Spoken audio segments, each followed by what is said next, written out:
Bienvenidos a un nuevo capítulo de la Cámara del Arte. Hoy vamos a cerrar el ciclo dedicado a la Acrópolis Atenas hablando de otros dos de sus grandes edificios, el Propíleos, es decir, el acceso monumental a la misma, y el pequeño templo de Atenea Nike, que no por ser más modesto en sus dimensiones, rezuma menor belleza. Sin más dilación, comencemos.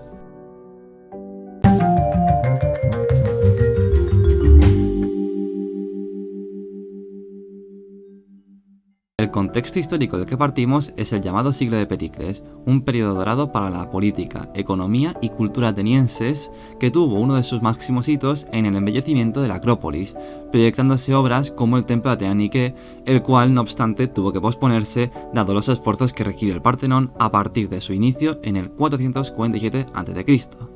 Ya consagrado el templo Atenea, se pudo comenzar la construcción del Propíleos, que permitiría el acceso a la Acrópolis por la puerta grande. Su arquitecto fue Nesícles, que probablemente fuera discípulo de Ictino, uno de los dos arquitectos a cargo del Partenón. Las fechas de construcción son paralelas a las de los frontones de aquel entre el 437 y el 432 a.C. Está estructurado en torno a un eje que va de oeste a este, a diferencia de los anteriores Propíleos, que estaban orientados hacia el noreste. Aunque predominantemente el estilo que vemos es dórico, las columnas que sustentan la techumbre interior son jónicas, al estilo de las que se encuentran en la sala trasera del Partenón. Finalmente, Nesícles también proyectó una serie de anexos, de los cuales solo se termina construyendo uno en el lado occidental, que es la pinacoteca, sala donde se guardaban los pinaques, tablillas votivas que son el antepasado de los cuadros, por lo que esta sala era, por tanto, una especie de museo. El sector nuclear de Propíleos cuenta con un doble acceso que permite salvar dos niveles de altura diferentes. Ambas entradas son hexástiras y están realizadas en orden dórico. Además, la occidental cuenta en sus costados con tres columnas más, también de orden dórico pero de menor diámetro, que generan una pequeña U que abraza a todo aquel visitante que desea ir a la morada de Atenea. Por su parte, el sector oriental deja ver en sus sillares restos de que estos no fueron completamente alisados, dado que el estallido de la guerra de Peloponeso interrumpió las obras permanentemente. El interior estaba cubierto por una techumbre cuajada de casetones que en su momento lucían vivos colores. Esta, a su vez, está sustentada por 6 columnas jónicas, las cuales se asientan sobre las plataformas peatonales laterales que flanquean el corredor central por el que pasaban los carros. Nesícles, además, puso en práctica una serie de soluciones técnicas novedosas que, con mayor o menor acierto, fueron luego aplicadas a otras edificaciones. La más famosa fue la bicromía, que tuvo su reflejo inmediato en el Erecteion. Esto lo logró alternando el mármol pentélico de la base con caliza azul de Eleusis.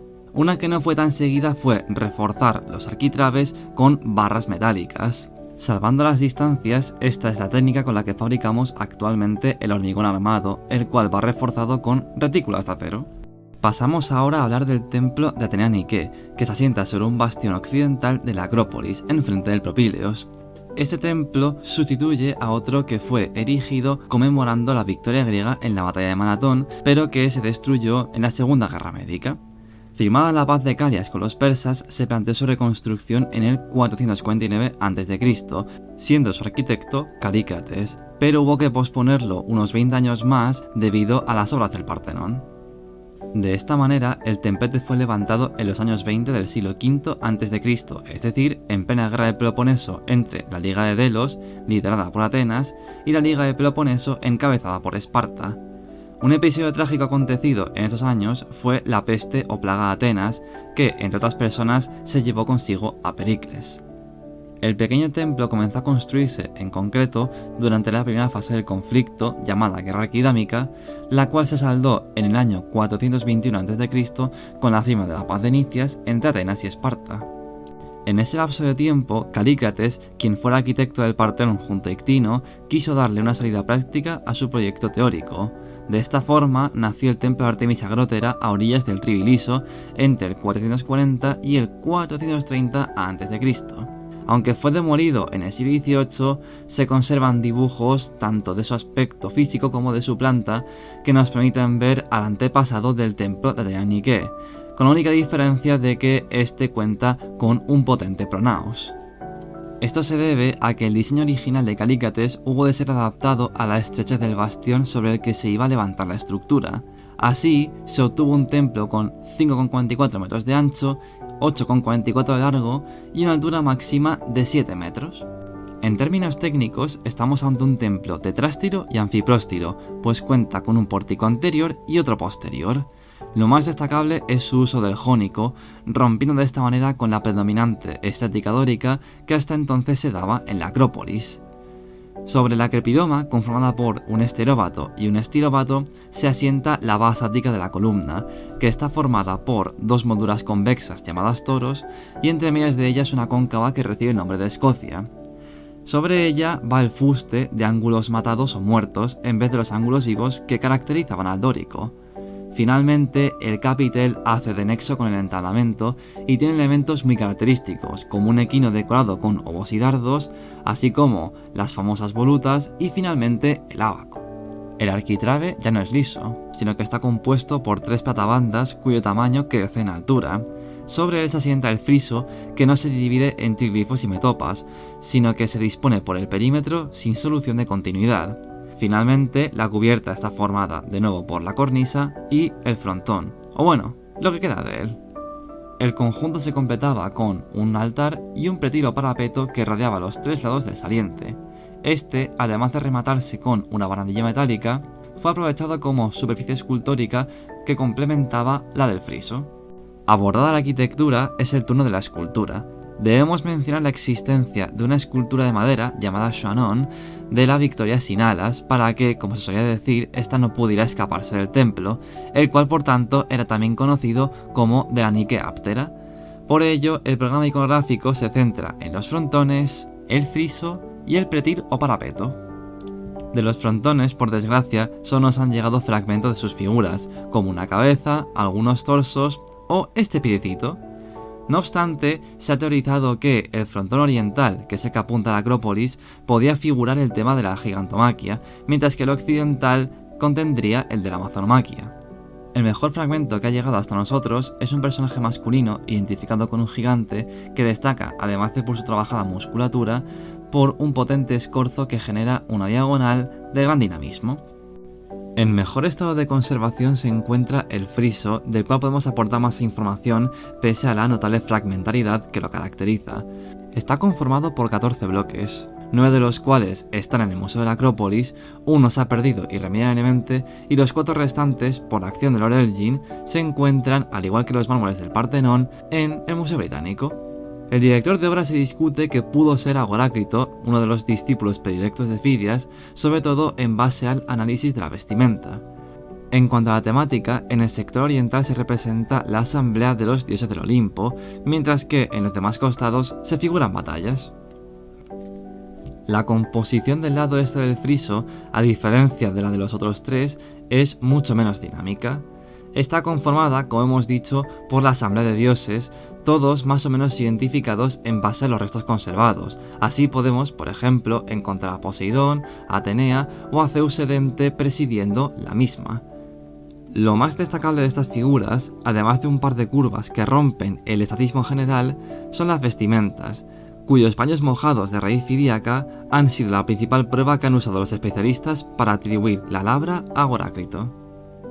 Mayor movimiento destilan los demás costados, pues en ellos se representan violentas escenas de batalla. En el sur se enfrentan griegos contra persas, en una posible alusión a las guerras médicas. En el norte y en el oeste se enfrentan griegos contra griegos, aludiendo quizás a la guerra de Peloponeso y a la batalla de Megara.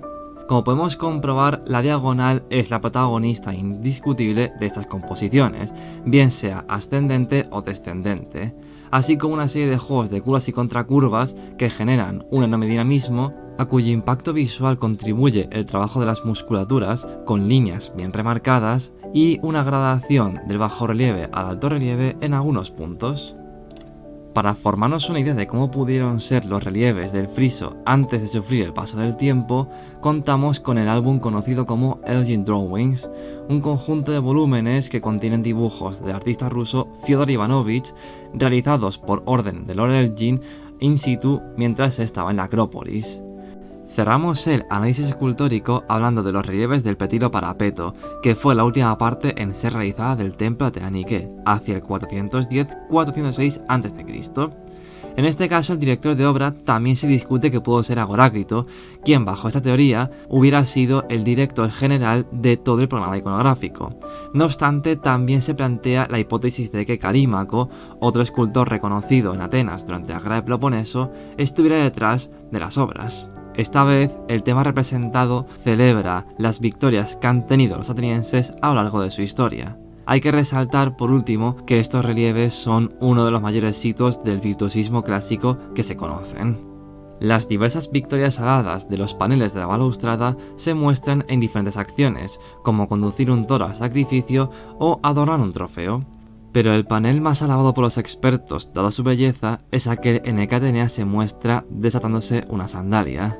La gracilidad de sus curvas se transparenta en unos profusos paños mojados, cuyos pliegues descienden en armónica cascada desde su hombro izquierdo en alto relieve hasta su pie izquierdo, pasando por la rodilla casi tallada en bulto redondo.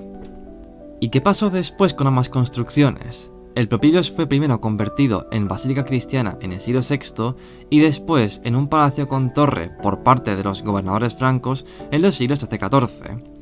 La Torre Franca fue un importante hito visual en Atenas hasta su demolición en 1874. Desafortunadamente, en 1640, un polvorín alojado por los otomanos en el Propylios estalló, al igual que 47 años después lo haría otro en el Partenón. En ese mismo año que se produjo la explosión del Partenón, 1687, el templo de Atenea Nike y su balaustrada fueron desmontados piedra a piedra por los turcos para reforzar una fortificación, la cual sería a su vez desmantelada por la Grecia independiente en 1836, reconstruyendo así por primera vez el templo de Atenea Nike, el cual volvería a ser reedificado en los años 1940 y 2010. Y hasta aquí, por ahora, los vídeos de la Acrópolis de Atenas.